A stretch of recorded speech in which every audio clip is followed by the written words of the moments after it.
Hello, today we will be discussing about schedule compression techniques in project management. But before we go towards schedule compression techniques, I would like to request you to please subscribe to my channel Engineering and Management to keep updated on new videos about project management and engineering.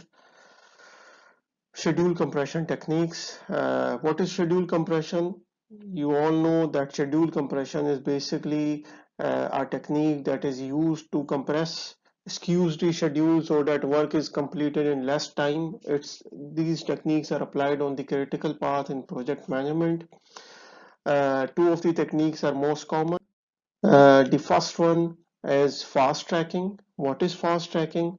Fast tracking is that in project management, suppose you have planned activities in series, one after the other, one completes first and then the other starts. So instead of doing the activity in series, you do the activity in parallel.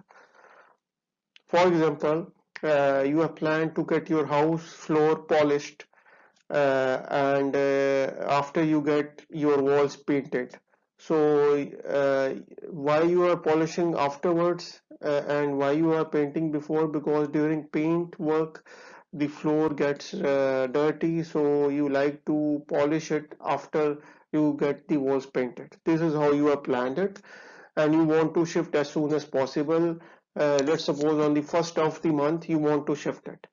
Somehow your paint work gets delayed, and now in order to shift on the same date, first of the month, you have asked the painter and the floor polish guy to do both the activities in parallel so that you can shift on time.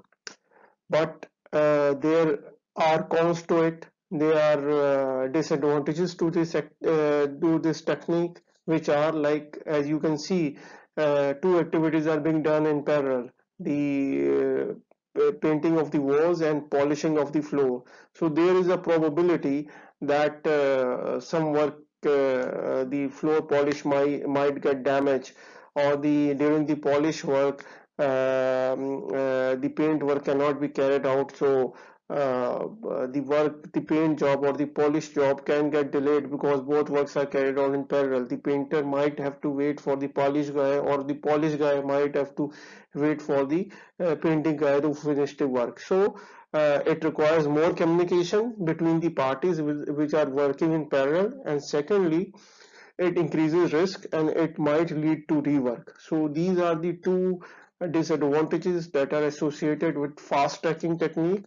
But fast tracking technique is one of the techniques that are used in project management to compress schedule and reduce your critical path to complete the project as soon as possible. The second thing which we will be talking about is crashing. What is crashing? You reduce the duration of the critical path by addition of resources. For example, the same example we will be discussing. You have to get the floor polish after you get it painted, but somehow the paint work has gotten delayed. So what you do in the fast tracking, you plan the activities in parallel, but in crashing, what you do is basically you add the number of painters that are doing the paint job. So if earlier you were getting one painter to carry out paint of all the walls in your house, now you have increased the number of painters so that the more painters, the lesser the number of days, and you get to complete your work as early as possible.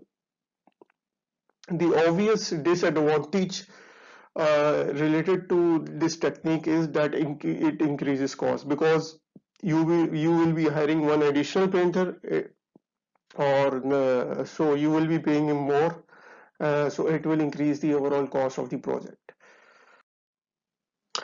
So we studied two schedule compression techniques: one, fast tracking, in which activities in series are planned in parallel to reduce schedule. It results in increased risk, chances of rework, and it requires more robust communication. While the second technique is crashing, it reduces the duration and the schedule by addition of resources.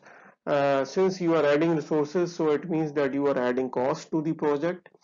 One more technique that is being used by project managers is overtime, but I must tell here that overtime must always be the last resort in schedule management, and all of other options of schedule compression must be tried first, because if you are using overtime as a planning measure for schedule compression, then you are reducing your reserves for emergencies, HSEs and cost.